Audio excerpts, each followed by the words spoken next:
Yo, Dilla, when'd you get on the block? Dilla, what are you doing, man, in Logan Square? Everything dope about America comes from Chicago, greatest city on earth. Living in Chicago, God is in your favor. I'ma hold it down like call me an anchor. Think about my problems, deal with it later. Focus on my family and stack up all this paper.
It's time to see what you know about Chicago with our You Don't Know Shy trivia question. Why are certain houses in Little Village built lower than the street level?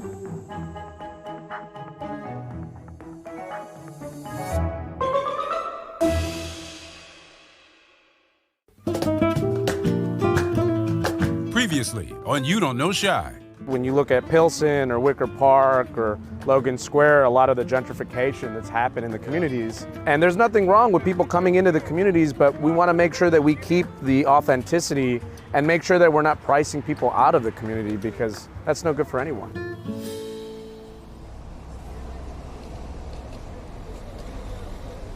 So one of the things I would like people to know about Little Village that you may not see on the news, you may not see in national media, is that it's not just a place that could be suffering from street politics and street gangs. It's not just a place to come to get tacos. It's a real live community. And my dad being a Chicago police officer, he knew where every good place to eat was. We would drive here to eat. It was such an amazing experience because it was almost like a texture change. You would leave the south side of Chicago and then you'd hit Western Avenue right about 27th Street. You can hear Mexican music, you start to smell Mexican food. It's well known as a place in Chicago where Latino and Hispanic folks come to get quinceañera dresses or get piñatas full of candies from the home country. It's a place where you won't see a whole lot of vacant small businesses because the community supports itself and each other. It almost made you feel like you were leaving Chicago. The clock that we see here was a gift from the Mexican president because when he visited Chicago, he felt so much like home. He wanted a piece of home here for the residents. It's a place that offers a chance to be connected to the future and be connected to America while still holding on to the cultural ties of the homeland, which is something that intrigues me very much and, if I'm honest, a little jealous of.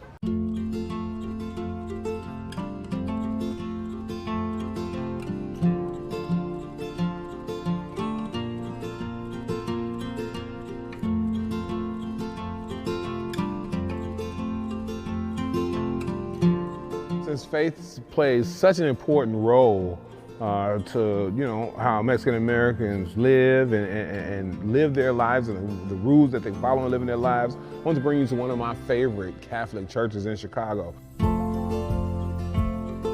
This is St. Paul. It's on 22nd and Hoyne, and we Chicagoans, we call it the church with no nails. You know how in Asia they build with wood, right? And they don't use nails, but they cut perfect grooves. Yeah. Well, the Germans from this community built this church, and they didn't use a single nail because the exterior is the same as the interior.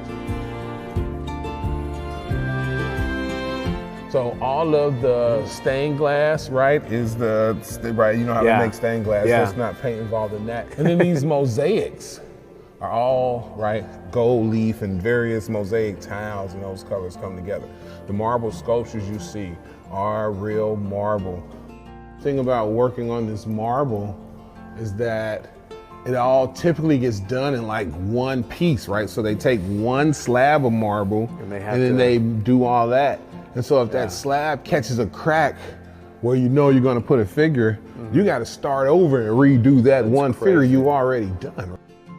The artisanship that it took to build something like this. Your family have an anchoring church in Little Village or Pilsen that you guys attended? Yeah, so actually I don't live very far from here, and right off of 18th Street is St. Procopius Church, and that was the church that my father pretty much was always going to. You know, he got communed there, and at the same time he was talking about even potentially having his wedding there originally.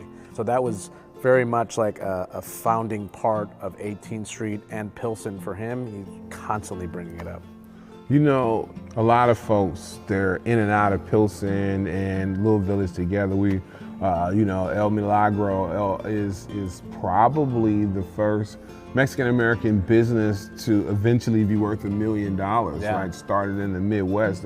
Amazing tortillas. Oh man, you know, the joke I crack, and it's not really a joke, I have been to the Midway Airport so many times where a person's going to like Idaho or something regional, and like they open, the TSA has to open their carry-on and there's pounds of tortillas. They're like, what's going on? Like, hey, I got a small restaurant. These are the best, right? It's cheaper to just fly and go get them myself. That just goes to show, like, in my opinion, immigrant ingenuity and kind of trying to prosper and figure out ways to take things from home and bring it to this new world for them, this place where they're not from, but they want a piece of home. I mean, this church alone, you're talking about the architectural designs and everything. If it wasn't for the immigrants that came to this city, you wouldn't have stuff like this. You know, they brought all the techniques that they learned over in Germany and built something amazing. And that's what Mexican Americans are also really proud of, is bringing things from their culture and our culture and really representing and showcasing that. They're numbered. Oh, and these are the scenes of the crucifixion. Wow, yeah, you're right. Holy smokes. Yeah. All around the whole place. All around the whole place. You know, going into churches, I mean, it's a piece of art, and it's our culture, it's our history. You know, like you mentioned earlier, this is very much so something that brings communities together. Yeah. You know, faith has always been a part of that, and I think that's really important to remember. There's so much detail and so much that went into this. I mean, in the end, love. Yeah. Like, and that's what it's all about. Yeah.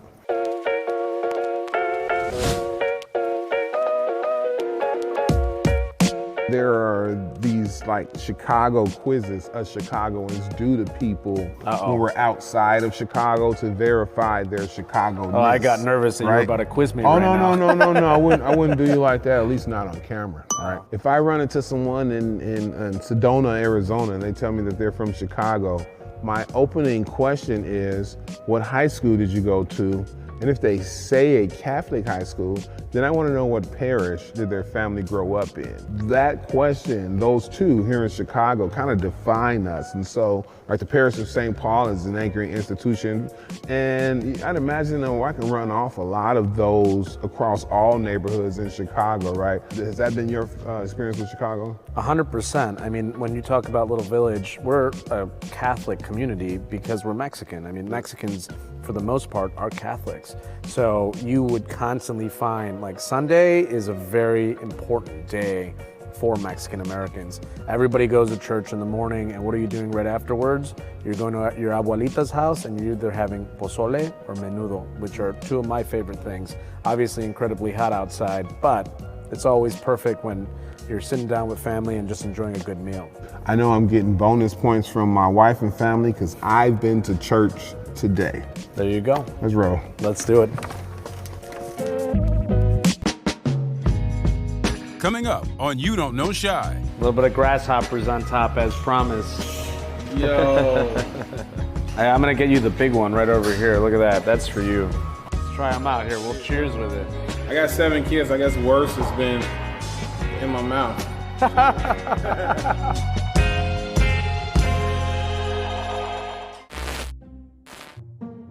It's time to see what you know about Chicago with our You Don't Know Shy trivia question. Who is honored with a mural at the Memorial Plaza in Little Village?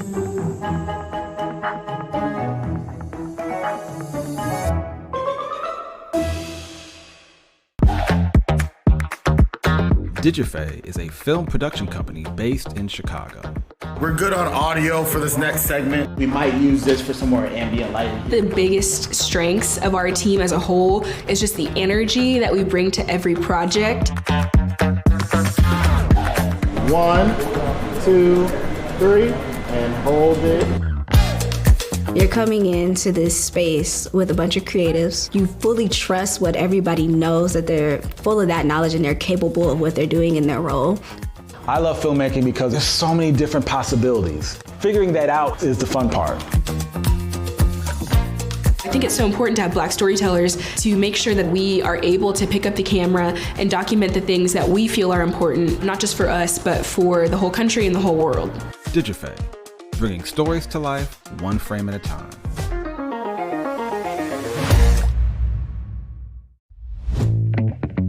Bless us whole time. It's corporate. It's your main man, Spice Adams. This is Scoop Jackson. My name is Mike Flager. My name is Ernie Wong. Tony Baker here in Chicago. ¿Qué tal? It's Mike Moreno aquí en La Vita. I'm Tonika Johnson, and I'm from Inglewood. And y'all definitely tuned in to You Don't Know Shy. You don't know shy. You don't know shy. You don't know shy. You don't know shy. You don't know shy. This is You Don't Know Shy. Oh God. You Don't Know Shy promo for a Take One Mark. Yo, Dilla, when'd you get on the block? Dilla, what are you doing, man, in Logan Square? Everything dope about America comes from Chicago, greatest city on earth. Living in Chicago, God is in your favor. I'ma hold it down like call me an anchor. Think about my problems, deal with it later. Focus on my family and stack up all this paper.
You don't know Shy promo 4A Take 1 Mark. Yo, Dilla, when'd you get on the block? Dilla, what are you doing, man, in Logan Square? Everything dope about America comes from Chicago, greatest city on earth. Living in Chicago, God is in your favor. I'ma hold it down like call me an anchor. Think about my problems, deal with it later. Focus on my family and stack up all this paper. It's time to see what you know about Chicago with our You Don't Know Shy trivia question. Who is honored with a mural at the Memorial Plaza in Little Village?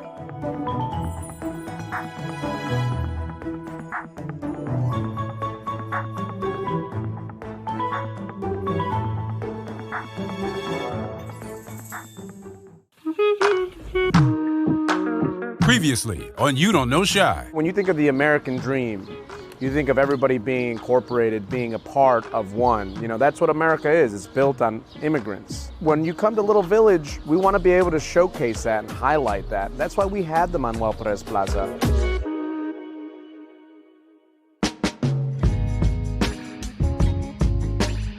The City of Chicago's tourism board is called Choose Chicago, and they threw this big annual thing where we're honoring awesome Chicagoans. And at that event, I got a chance to meet Mike Moreno Jr. Born and raised in Chicago, however, my father and my grandfather immigrated over from San Luis Potosí, Mexico. Strangely enough, I had already knew his father, Mike Moreno Sr., but you know, the pops didn't tell me about the son. Mike Moreno Jr. is a third-generation Mexican-American Chicagoan. He's an entrepreneur, an activist, and pretty much a historian in Little Village too. And I thought it was very important to have his voice on You Don't Know Shy. I find it important to talk about the history of a space with the people who are living the history of the space. And Mike Moreno Jr. is doing just that. He's a person that put his money where his mouth is.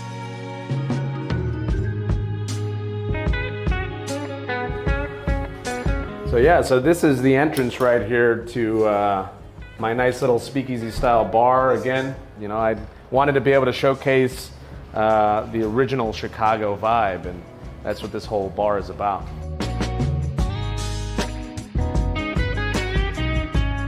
His bar and restaurant, Osito's Tap, can be found in the Gold Coast of Chicago or downtown Chicago or on, you know, Broadway or somewhere in New York, but he decided to anchor it right in Little Village because that's where he's from, that's what he cares about, and he wants the people of Little Village to have nice things too.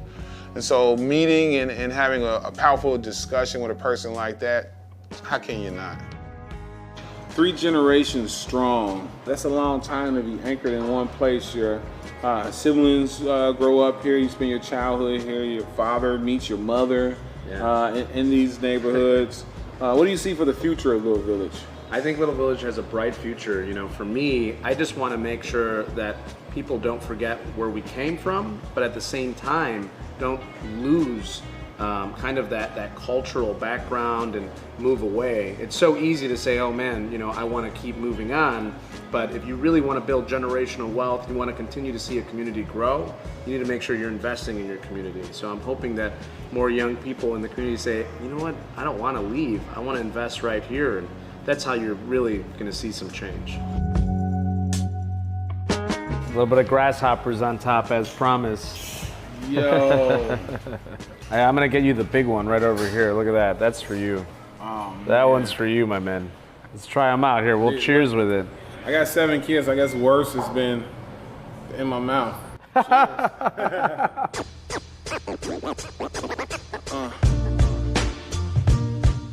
It's been absolutely great today. I got to spend time in one of my favorite Chicago neighborhoods, Little Village, with the very awesome Mike Moreno Jr., your favorite neighborhood historian, Dilla, and this is You Don't Know Shy. Always had a way to make it work and find another route. Always had a way to make it work and find another route. Always had a way to make it work and find another route.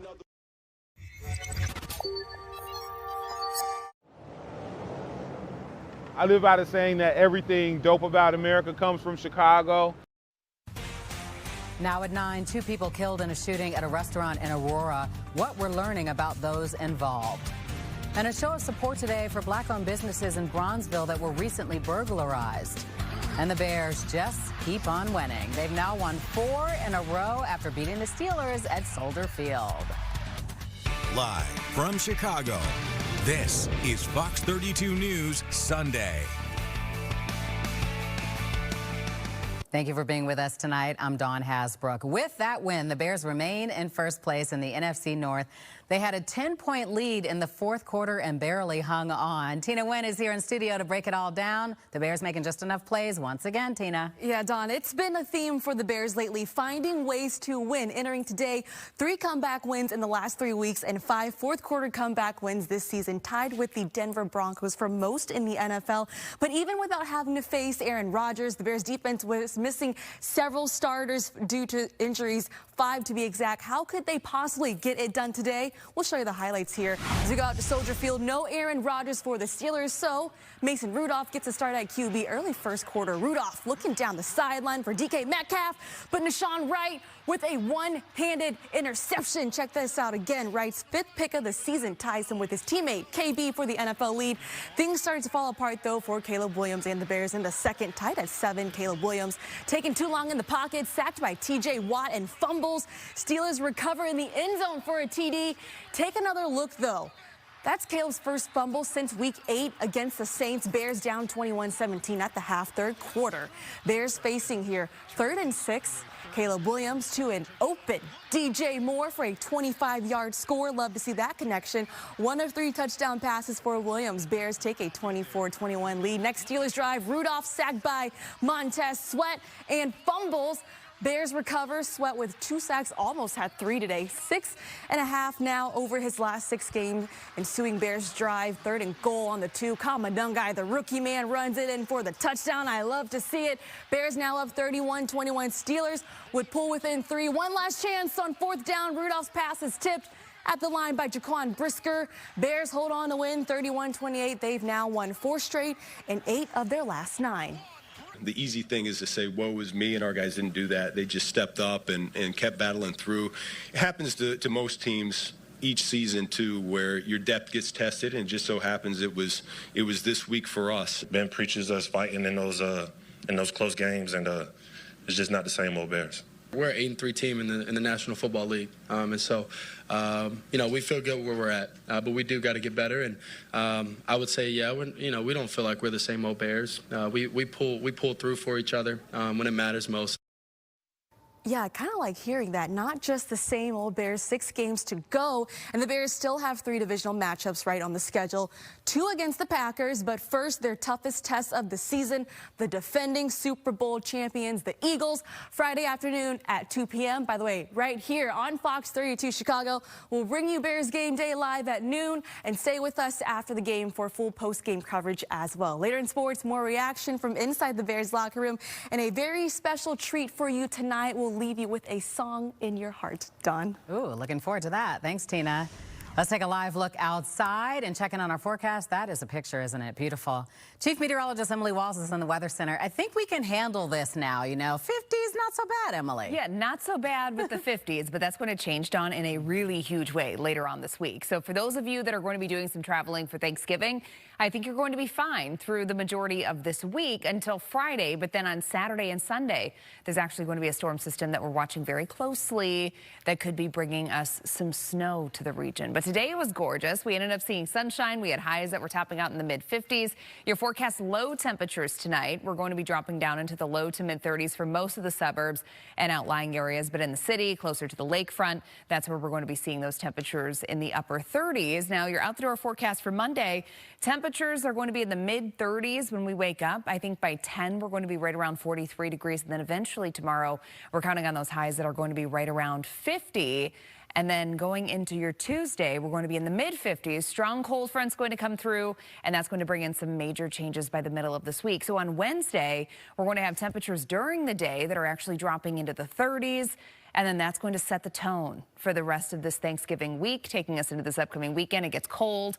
We're talking lows in the 20s, highs only in the 30s. Dawn, I will have the extended forecast for you. I don't know if you're going to love to see it, but I'll have it coming up. I know, we've been warned. Thanks, Emily. Cook County Crime Stoppers offering a $10,000 reward for information leading to an arrest in connection with the 2 shootings in the Loop Friday night. A 14-year-old boy died and 8 others were wounded in a pair of shootings. The first happened near the Chicago Theater at about 10 Friday night. The second one near Adams and Dearborn Streets about half an hour later. The youngest victim, just 13. The shootings took place as huge crowds packed downtown for the Christmas tree lighting in Millennium Park. Investigators have linked these shootings to teen takeovers. No one is in custody in connection with the shootings. Now to Aurora. Police have confirmed that a deadly shooting at a restaurant there last night was an instance of domestic violence. The restaurant was open today, but the doors opened later than usual at 3 in the afternoon. It normally opens at 7 in the morning. A man and woman were killed and another was wounded during a shooting at Two Brothers Roundhouse just after 9 last night. Police say the man who is believed to be the shooter is among those who died. They say all 3 people appeared to know each other. We spoke to one woman who ate at the restaurant today. I didn't really know about it, but anything could happen anywhere, and you just can't be afraid to go out. The restaurant posted on Facebook that it remains fully committed to providing a safe, welcoming, and comfortable experience for all. They will continue their regular hours on Tuesday. And Chicago police are looking for 2 suspects who were involved in sexually assaulting a woman on the north side. Take a look. They released these images of the men. Police say the victim and her friend were walking in Ravenswood Manor Friday night when the suspects chased after them. They say one of them threatened the victim at knife point. The other suspect then dragged a victim into an alley and sexually assaulted her at gunpoint. If you have any information about this, contact Area 5 detectives. 2 people injured, 2 others in a crash on DuSable Lakeshore Drive. 2 people were killed, we should say. Police responded to the scene at about 4:30 this morning. They say a man driving a Kia sedan was traveling southbound when he hit a Chevy sedan. 2 people in the Chevy were killed. The driver and a passenger in the Kia were each taken to the hospital in stable condition. The cause of the crash remains under investigation. And 2 officers taken to the hospital after someone crashed into their squad car on the north side this morning. The crash happened in the 6200 block of Northwestern Avenue. Police said the officers were driving northbound when a Toyota sedan driven by a 26-year-old man disregarded a traffic light and hit the squad car. The 2 officers in the squad car were taken to the hospital in serious condition. The driver of the Toyota was hospitalized in stable condition. Police say tickets are pending. People rallied around a business in Bronzeville today. It was an effort to support them and others in the community that have been burglarized recently. We have to make sure we're supporting because if we don't support, nobody else will. Early Walker of ENR Towing encouraging people to support Sean Michelle's ice cream after a break-in days ago. The first 100 kids getting a free cone. The owner thankful. Most importantly, I was really grateful to God because it could have been much worse. And it just showed me that we have so much more work to do in the community just to make our community a decent and a better place to live. His shop is not alone. We are doing the same thing at the 43rd location for Sip and Savor today. The first 100 people are going to receive a cup of coffee. Sip and Savor Coffee Shop and Ain't She Sweet Cafe on 43rd also burglarized recently. I'm inspired. I'm fired up. I'm more charged than ever before. I'm not condemning. It just showed me I got to do more work to help be a beacon of light with Sean Michelle's, a beacon of hope and a beacon of inspiration for all of those who might think that there's no other way out. I just want them to know that it is. And so it's never, ever too late to turn it around. They're calling for the community to continue to step up. It's bigger than coffee, it's bigger than ice cream. You know, it's with the intentions of the community coming out support and also with the community spending dollars and being intentional about where we spend our dollars. I mean, we have our own Starbucks. It's Sip and Savor. We have our own Baskin Robbins. It's Sean Michelle, right? And so when these businesses get attacked, it's personal. Sean Michelle's hoping they can continue to stay in business. All right. Much love, much love, much love. All right. My man. Yes, sir. The investigation into the burglaries continues. And now to the latest on the war between Russia and Ukraine. Secretary of State Marco Rubio discussing a peace plan with European leaders in Switzerland today. President Trump presented a 28-point plan that would require Ukraine to limit the size of their military and give up more territory to Russia. Critics say it is too favorable to Russia. Those talks happening, Russian strikes in Ukraine continue. Tonight, at least 4 people were killed and 17 others hurt after Russian drones struck a city there. Ukrainian officials say 3 residential buildings also caught fire. Despite this, Rubio says that peace talks are going well. We have a very good work product that was already built on a foundation of input from all the relative parties involved here, and we were able to go through some of those items now, point by point, and I think we've made good progress. Earlier in the day, President Trump wrote on social media that Ukraine had expressed a lack of gratitude for the help the U.S. has provided. He had set a Thursday deadline for Ukraine to accept the peace proposal, but Rubio says it's fluid.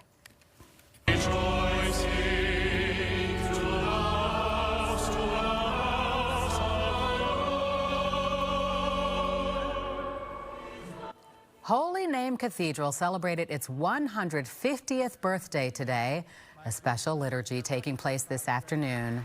The cathedral was dedicated on November 21st, 1875. The original Church of the Holy Name was destroyed in the Great Chicago Fire of 1871, but the church was rebuilt and dedicated 4 years later. Still ahead on the news at 9. The Bears have had a ton of success recently, and Nahshon Wright has been a major part of it. Up next, the touching tribute he had for his dad and a coach taken too soon. Goodman.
Gonna throw down the left sideline, going up for Metcalf. Great job of defending and intercepting the ball. It's Nahshon Wright, the young man wearing number 26, keeps making plays. Yep, Wright recorded his 5th interception today against the Steelers and leads the league alongside Kevin Byard. On his wrist, he has written 2 names on tape, his dad's and junior college coach John Beam. Beam was killed in a shooting more than a week ago. You may have heard about it. As Cassie Carlson shares, if it wasn't for Coach Beam, Wright may not be here today. Byard steps in front of the throw. Bears take it away. Oh, it's intercepted on the down. They say takeaways come in bunches. The Bears are a testament to it, with 3 players at the top of the league in interceptions: Kevin Byard, Tremaine Edmonds, and Nahshon Wright. This team means a lot to me. It's probably the one and only team who actually gave me an opportunity to play and stuck with me through the ups and downs of this season. Nahshon Wright got his 4th interception of the season, Week 11 against the Vikings, the team who cut him before he signed a 1-year deal with the Bears in the spring. My journey just to get to where I'm at now, not playing as much with the Cowboys, being traded from the Cowboys, being cut, everything that I've been through, up until that point. So it was just a collective of everything. Snap back, 4-man rush. Everything happens for a reason, and it just lined up perfectly. JJ threw the ball up, and I was able to come down with it, and it was super meaningful, super emotional. Yeah. After his pick in the end zone, Wright dropped to one knee. I made a promise to myself that if that were to happen, that I was going to remember him and honor him because he said every game that he watched that I got a pick. So I just had a feeling that he was there with me, kind of just being with me throughout that game. And so yeah. On Thursday, November 13th, Nahshon Wright got news that would change his life. John Beam of Laney College, the athletic director there, died as the result of a shooting described by many as a mentor and a father figure to the thousands of players he helped over the years. We're ready. Go, break this up.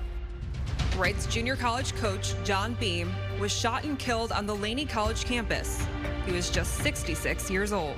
Without him doing what he did for me and my brother, who knows where I'd be right now. So yeah, that's what I think about a lot. I think that's what makes me super emotional, and just the way that we lost him. Yeah, I mean, Beam, he did a lot. Beam was more than a coach to so many, including Wright and his younger brother, Rajon. When they lost their dad to gun violence in 2017, Beam was the one to step in with a knock on the door that changed the course and outlook of Wright's life. I lost my dad, so I was just kind of lost, super emotional, and at that time I was still battling whether I wanted to play football. And the first thing he just said was, what would your dad want? And from that point on, we just gelled, and I think he made it a point to kind of step in our lives and like direct us and help us. So yeah, I mean that moment right there meant a lot. When he asked what would your dad want, what was your answer? He would want me to play football. Down the sideline right.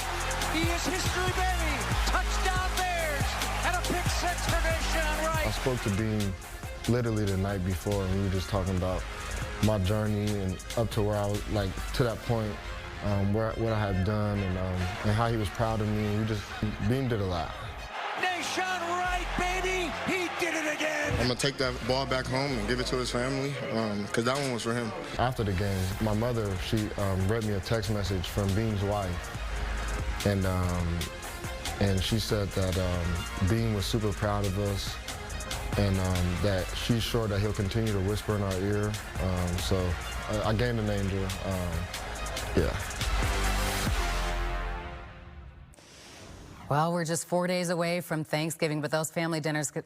Oh, I guess we're tossing to weather right now. You are. Hi, Emily. Hello. There you are. Well, if you want to talk about dinner, you're talking about cold turkey. What? Because it's going to be very cold, really cold on Thanksgiving. That's right. By the way, we should be thawing our turkeys, I hear. Well, I hear that too. I wouldn't know because You're not cooking it. I'm not cooking it. I ordered it. That's right. All right, 5-day forecast for you here as far as temperatures go. We are in the 50s the next couple of days. 50 degrees tomorrow, so slightly cooler than where we were today in the mid-50s.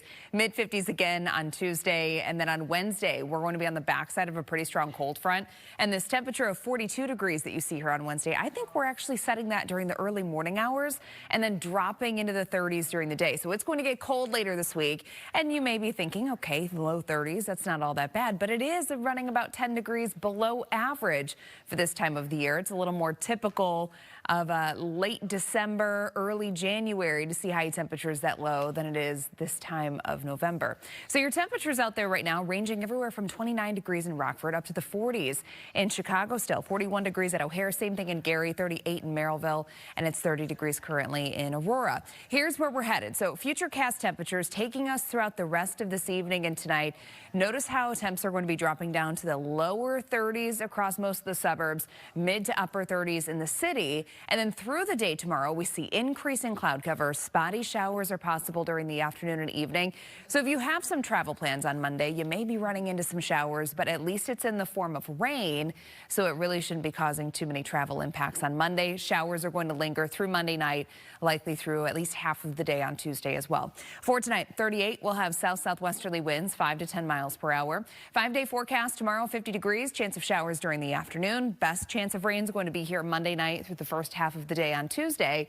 Tuesday, we're still mild, then falling temperatures on Wednesday, Thursday for Thanksgiving, 33. And then notice your low temperatures. So if you're one of those Black Friday shoppers on Friday, you're going to be waking up to temperatures that are only in the low to mid 20s. And then during the afternoon, we're only warming up to about 32. Dawn. Thursday's for the birds, if you know what I mean. It is for the birds. 33. I don't know, Emily. Well, we are just 4 days away from Thanksgiving, by the way. Those family dinners can also lead to people getting sick. An infectious disease doctor shares the best ways to stop the spread of germs. And Donald Glover revealing the scary health reason he had to cancel his tour last year. It's the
While there's no place like home for the holidays, you might miss out on spending Turkey Day with friends and family this year if you get sick. Chris DeMeo spoke with an infectious disease doctor on the best ways to stop the spread of germs. With Thanksgiving approaching, many people might be showing gratitude for their health. But with weather getting cooler and folks planning to attend more indoor functions, doctors say the chances for catching respiratory illnesses are going up. Young children, the elderly, and those with compromised immune systems can face higher risks. But there's some strategies to help keep your body's defenses strong. If you haven't gotten your flu vaccine, get it, as well as your COVID vaccine. Besides staying up to date with vaccines, many doctors are stressing the importance of sticking to a solid sleep schedule, even though it can be hard if you'll be traveling a lot. If you're feeling less tired, you're not going to be getting as sick. And if you're taking public transportation to your holiday destinations, using hand sanitizer and wearing a face mask can add extra protection. In case you are sitting by someone that might be starting to cough a lot, you don't know if they're getting over an illness or coming down with an illness. Hosts can also leave windows cracked for extra airflow and encourage their guests to frequently wash their hands. But if you or someone you know is feeling sick, you don't want to be the reason that a whole gathering of people get sick afterwards. So if you are sick, stay home. Meanwhile, doctors also say regular exercise could be a great way to de-stress and strengthen your immune system this season. Chris DeMeo, Fox News.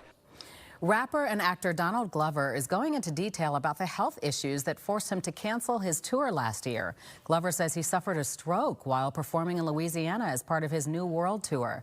He says he went to the doctor after he had a really bad pain in his head and couldn't see well. Glover says not long after the stroke, he says doctors found a hole in his heart and he had to have surgery for that. He canceled his tour last year after performing only 18 shows, and he hadn't provided specific details about why until now. And John F. Kennedy's granddaughter has announced she has terminal cancer. Tatiana Schlossberg wrote an essay in The New Yorker and said that she has been diagnosed with acute myeloid leukemia. Doctors told her she has less than a year to live. The 35-year-old is the daughter of Caroline Kennedy. Schlossberg says she received her diagnosis last year on the same day she gave birth to her daughter. Still ahead, a former CPS student who says he was abused by a gym teacher is sharing his story publicly now. What he has to say as a legal battle against the suspect drags on. Emily. And we're tracking rain that's going to return to your forecast tomorrow, mainly during the afternoon, but it's going to linger into Tuesday. And this is all coming along because of a very strong cold front that's going to really change the forecast by the end of the week. Those details coming up. Fox Local.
Following several top stories tonight, Cook County Crime Stoppers is offering a $10,000 reward for information leading to an arrest in connection with the two shootings in the Loop Friday night. A 14-year-old boy died, and 8 others were wounded in a pair of shootings in the area. The first happened near the Chicago Theater at about 10 Friday night. The second one near Adams and Dearborn Streets about half an hour later. The youngest victim, just 13. Police in Aurora have confirmed that a deadly shooting at a restaurant there last night was an instance of domestic violence. A man and woman were killed and another wounded during a shooting at Two Brothers Roundhouse just after 9 last night.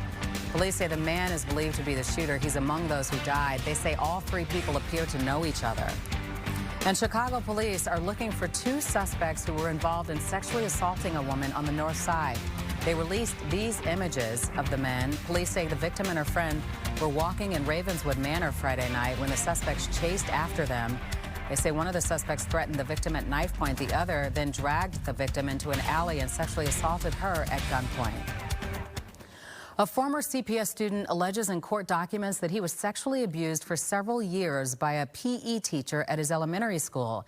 and now he's talking about it. The Board of Education settled with the man, who is now an adult, earlier this year, but a civil case against the accused perpetrator is still going on. Casey Cronus has the TV exclusive. While CPS settled for $1.1 million with that former student over the summer, that man who wishes to remain anonymous and who we are calling John Doe wants his story heard. We've made several attempts to reach the PE teacher who we're told no longer works for CPS and his attorney, but are still waiting to hear back. It's just something that never leaves you. It's just always there. John Doe shares it's something that still weighs heavily on him. According to a civil complaint filed last year, Doe says he was abused by Isaac Vega sexually, physically, and mentally beginning in the mid-90s. Doe went to Carl von Linne Elementary School on the city's northwest side, and that's when documents allege Vega started grooming the boy. At the time, he was in 6th grade and tells us he and his family were in a vulnerable spot. My mom was extremely ill. My father passed at a very young age, and he saw an opportunity to take advantage, and he did. The complaint goes on to say that Vega, who was a gym teacher at the school, gained the boy's trust, and roughly 1 year later, the alleged abuse started. It was everywhere. And when I say everywhere, it was school, it was home, it was car. To this day, it's really difficult. I drive all over the city every single day for work, and I have to make multiple pit stops in different locations. And some of those pit stops are places that he actually abused me in a car. Doe's attorney, Mark Brown, says his client was manipulated and states in court documents that the abuse lasted roughly 5 years. As a 12-year-old, and you're looking for that stability in your life, you can see how a vulnerable child of that age is going to be susceptible to an older male figure for at least a year, providing you guidance, providing you assistance, helping you in sports, sort of mentoring you at the school you're in, and then when that person has gained your confidence, taking advantage of it. Doe originally filed this civil suit back in 2019. Brown says part of why his client wanted to speak out now was to prevent this from happening again. That concern is one of the reasons why we're going to trial against him, is so that he will be exposed, and maybe someone else in the future will be prevented from going through what our client went through. He wants to make sure that people know what a monster this guy is. An assignment hearing in the civil case against Vega is scheduled for December 1st. I want to be able to look him in the eye, let him know once again, like I just said, that he didn't break me, that I turned into, a pretty, I think, remarkable young man. In a statement, CPS tells us they are committed to building a safe learning environment for all students. Again, we made several attempts to reach Vega and his attorney for a response to these allegations, but did not immediately hear back. At this time, there are no criminal charges filed against Vega. Reporting downtown, Casey Cronus, Fox 32, Chicago. Let's switch over to weather now. I always crack jokes this time of year. And that forecast on Thursday is foul. It's foul? Turkey Day. Sure is. 30s? 30s. So average for this time of the year is low 40s. So we're not way off from average, but I mean, it's cold. We're going to be waking up in the 20s on Thursday and Friday. But this time of the year, you can, if you need an extra freezer for your ice cream or your treats, your pies. So many people get out on that day. They'll play football outside and, just take walks. Yeah. They're going to be shivering. Shivering, and have fun with that if you're going to be outside. And then on Black Friday, it's going to be very cold on Black Friday, too. We're going to be starting off in the low to mid 20s. Wouldn't be surprised if a couple of the suburbs actually start off in the teens. So be prepared for that late this week. Your temperatures out there right now ranging from the 30s into the low 40s. Tonight, most of us are going down to the low 30s. We'll be in the upper 30s in the city tonight. And your out the door forecast for tomorrow, whether you're stepping out during the morning, the midday hours, or even into the afternoon, temperatures likely going to be in the 40s for the majority of the day. I think we will be able to touch 50 going into the afternoon hours. So we have a high of 50 degrees tomorrow. Mostly cloudy skies, chance of rain showers during the afternoon and evening. That's going to linger through midday on Tuesday. But then on Tuesday, it's still going to be mild even after that cold front moves through. But that changes in a big way by Wednesday. High of 42. That's in the early morning hours. Then we drop into the 30s during the day. Tina. All right, Emily and Tina Lynn, next in sports. The Bears were down not one, Not 2, not 3, but 5 starters on defense and down at halftime. But like head coach Ben Johnson says, they never let it rest. Plenty more reaction from inside the Bears locker room after a gut check win that keeps the Bears on top of the NFC North. That's next in sports. Stream.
Here we are towards the back half of the season, and our depth is being tested. All right? It would have been so easy to walk. Man, how are we going to win this game? We got no linebackers. What are you talking about? We got no linebackers. How are we going to win this game? You guys don't bat an eye. Good, better, bad. Good, better, bad. Never let it rest. Never let it rest. Good gets better. Good gets better. Any better gets better. Any better gets better. Bears on 3. 1, 2, 3. I mean, doesn't that just make you smile? The sweet sound of Ben Johnson's good, better, best speech after, of course, a Bears victory. The Bears have made late-game magic a habit. 4 comeback wins in the last 4 weeks and 5 fourth-quarter rallies this season. But today, even with the banged-up defense, man, that was missing several starters. And by the way, ended up losing 2 more guys. The Bears somehow, some way, still found a way to finish the day with another win. Cassie Carlson has more from Soldier Field. Aaron Rodgers and the Steelers played the game all week, leaving his status up in the air heading into Sunday morning. But when it mattered, it was the Bears who came away with the win. Despite being down 6 defensive starters, multiple players stepped up. And as quarterback Caleb Williams said, you don't apologize for how you win. You don't ever get used to winning. It's one of the best feelings in the world, and so you don't get used to it. I think y'all just kind of came in a little late. Everybody was dancing and having fun, going around shaking hands, you know, celebrating and congratulating each other and showing appreciation to each other. Really proud of the guys. Thought they did a phenomenal job just responding. I knew we were decimated in certain areas, and yet it's easy the easy thing is to say, woe is me, and our guys didn't do that. Culture, you know what I mean? We've been faced with a lot of adversity all year, whether it's injuries, close games, just a lot of different scenarios, and I think we're able just to fight through that. It wasn't no jealousy or anything like that. It was just like everyone just wanted to get that win, that 1-0 feeling, and just to be out there and end the game on defense and like just feel that support and love from everybody, from the coaches to the players to the support staff and everybody. It was special. We're getting a lot of nail biters, and we're still losing some time off our life every game, so it's cool, yeah. We're creating a history of competing in these close games, and we feel pretty comfortable in it. We know when we're down or it's a close game, we're still in a fight, and I feel that coming from all phases. We can't rest on this, but I can say this, it's been a minute since your boy won 8. So, but that don't mean that the work is done. The work is just getting started. And when asked if it's too early to start thinking about playoffs, Caleb Williams said it's fine if fans want to start thinking playoffs, but inside the building, they are focused on the next game, and it's going to come quick as the Bears have a 5-day turnaround before taking on the reigning Super Bowl champion Eagles on Black Friday right here on Fox 32 Chicago. Covering the Bears at Soldier Field, I'm Cassie Carlson, Fox 32 Sports. Thanks, Cassie. All right, the Bears conversation continues after the news here at 9 p.m. Luke Canellis and I will be joined by Mark Grody from 670 The Score and Herb Howard from the Bigs for Chicago Sports tonight. Then at 10:30, Luke Canellis, Jeff Joniak, and Tom Thayer will bring you a full breakdown of the Bears and Steelers game on Bears Game Night Live. All right, to the ice, Blackhawks hosting the Colorado Avalanche. Second period, no score. Spencer Knight turns the puck over here. Tristan Nielsen shoots, saved, rebound. Comes off Cale Makar, who shoots and scores. Blackhawks lose 1-0. They've now lost 3 straight. College hoops, good finish between Northwestern and South Carolina. Time running out tied at 77. Arrington Page in the paint. Gets the lay-in with under a second left. Wildcats, oh my goodness, they win 79-77. They're 5-1 now. All right, another good finish here. NCAA Field Hockey Championship, Northwestern and Princeton. Game went to sudden death, double OT after a penalty corner.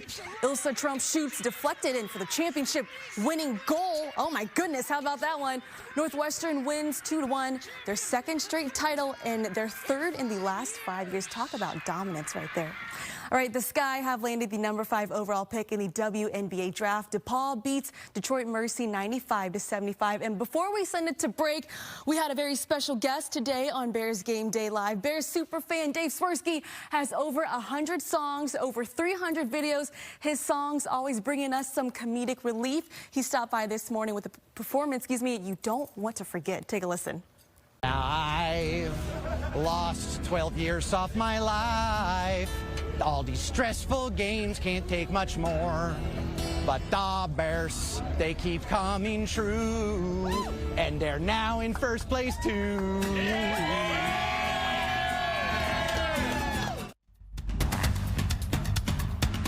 Weather Authority.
Companies are rolling out holiday deals on new games and consoles. Eamon Dignam has a look at the top gaming accessories to help you or your favorite gamer level up on the screen.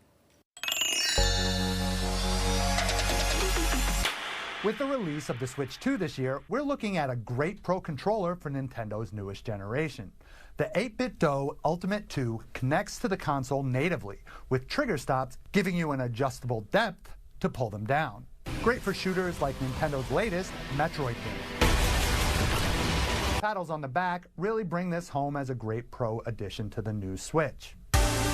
An innovative new mobile controller, Kickstarter-funded OSnap M-Con controller. Mainly used for mobile devices, but can connect to the Switch 2 as well, the magnetic base folds into itself, offering protection of the buttons, magnetically connecting to your phone, and comes apart to hold your phone like a stand. As for the Pro Gamer, we spoke earlier in the year to the creators of Puck Gaming, another mobile-first option that is more focused on making your touchscreen games feel more natural. You can basically treat it from that point on as a traditional joystick, except it's working across a flat plane because it's on your phone screen. And then there's Hyperkin's The Competitor for the Xbox consoles. The gamepad more resembles the PS5 DualSense controller instead of Xbox native one. But its sleek design also lets folks like me who travel between consoles not have to adjust each time. Hall effect thumbsticks, which help combat drifting in-game, and my favorite, paddles on the back. Sony also having a major sale with discounts on the PS5 and PS5 Pros in the triple digits. Xbox has most of their official controllers on sale, while Nintendo is focusing on mostly games. I'll have details on these in the coming weeks on the Fox on Games podcast. In New York, Eamon Dignam, Fox News.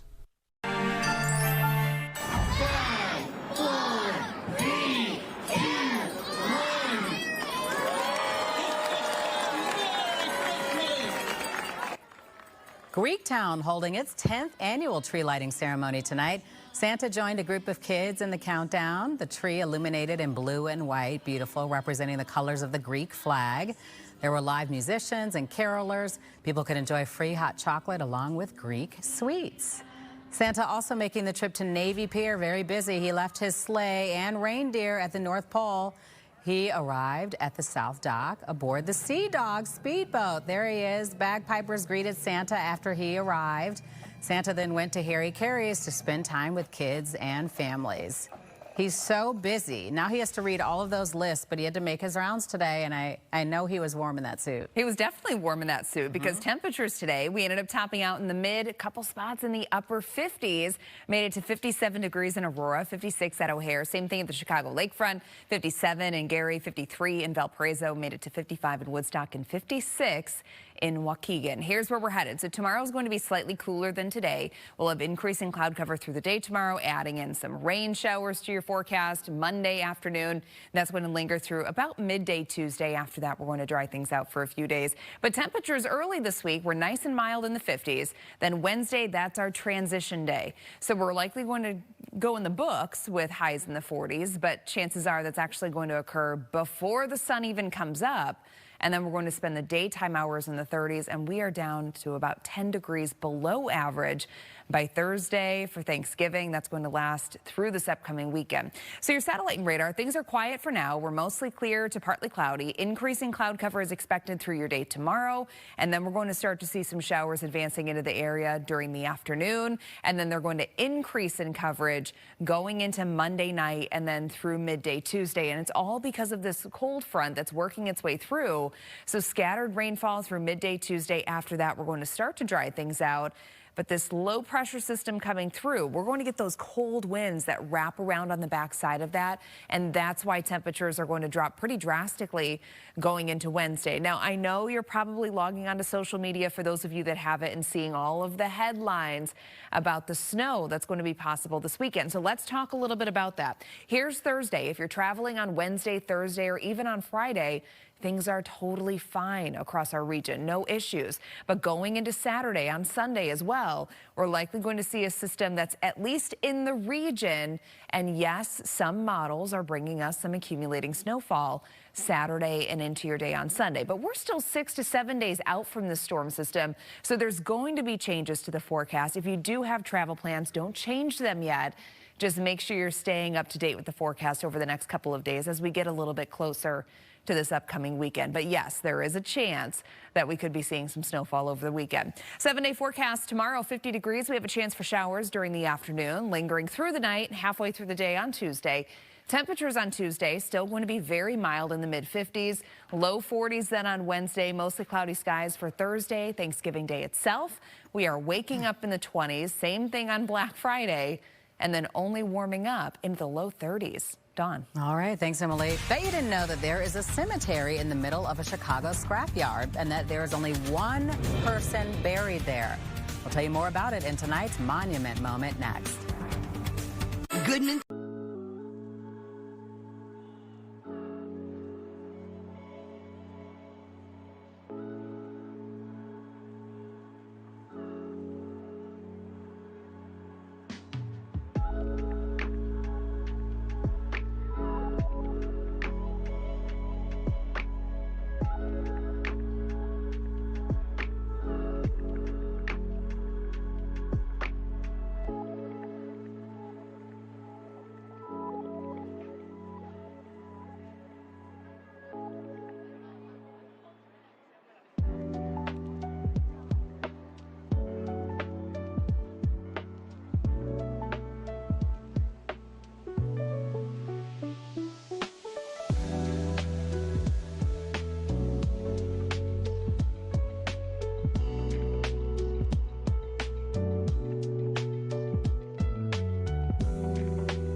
Did you know that Chicago has a cemetery with only one occupant? And did you know that it's in the middle of a scrapyard?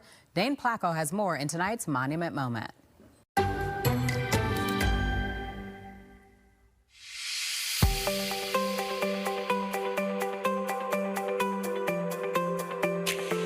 In the middle of an industrial scrapyard on the banks of the Calumet River on Chicago's far southeast side sits a very tiny cemetery.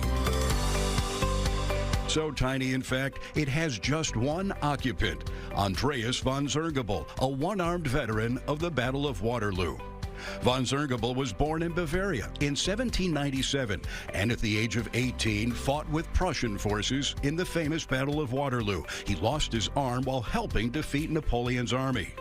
In 1854, von Zergebel moved his large family to Chicago and, according to his descendants, purchased 44 acres of land near the mouth of the Calumet River for $160 in gold. He built a small shack on the property and began working as a fisherman, but died only a year after his arrival. Following his wishes, von Zergebel was buried on his property, but the actual ownership of that land became the subject of a long legal battle in the late 1800s, the Illinois Supreme Court eventually ruling that the settler was in fact a squatter, but also ruling his remains could not be moved. Over the last 2 centuries, the marshy area filled in with industry, his grave passing from company to company, surrounded by growing smokestacks and power lines. An old wooden cross marking his resting place was replaced with a stone marker that was damaged in an industrial accident. In 1987, the Eastside Historical Society paid for a new marble gravestone surrounded by concrete blocks to protect it from industrial machinery. Today, in the 9300 block of South Ewing, employees of the scrapyard pull weeds and watch after the one-man cemetery, honoring the memory of a battle-scarred vet whose family battled to keep him here on the land they insist was his.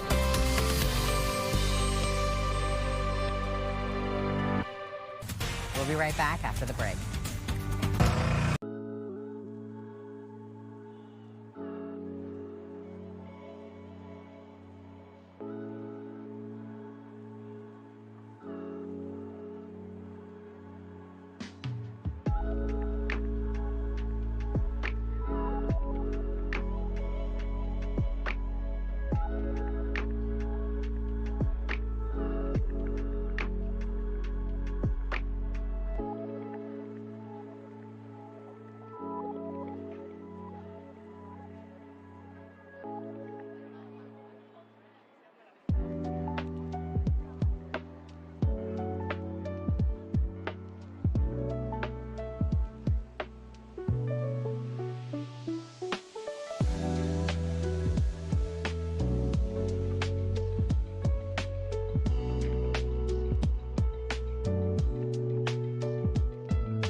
Holiday hosts, listen up. A new survey shows your kitchen's MVP this season isn't the turkey, it's butter.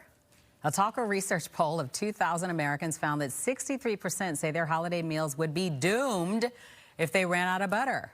When asked which dishes absolutely need butter, respondents pointed to mashed potatoes, dinner rolls, cornbread, sweet potatoes, stuffing, there's so much more. And get this, 70% said they'd make a last-minute grocery run if they ran out of butter. Absolutely. Well, yeah. It's in everything.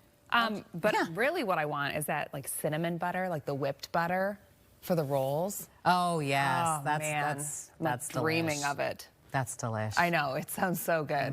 I already have my rolls that are just like sitting on the counter ready to go. I would like to talk about how cold this forecast is on Thanksgiving. Yeah. You know, it's not going to be the coldest. It's certainly not going to be average, and it's not going to be the warmest. We'll say that. So for this Thanksgiving, we do have dry skies, though. So for those of you that are going to be doing some traveling, you have to be on the road a little bit. Wednesday, Thursday, Friday, totally fine. But yes, very cold. The turkey's trying to stay warm there. I know, dancing to stay warm. 30s for highs Thursday and Friday. Saturday and Sunday, we do have a chance of snow, Dawn. Oh, boy. Yeah.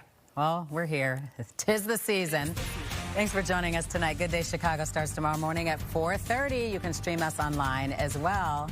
Chicago Sports Tonight is up next. Good night.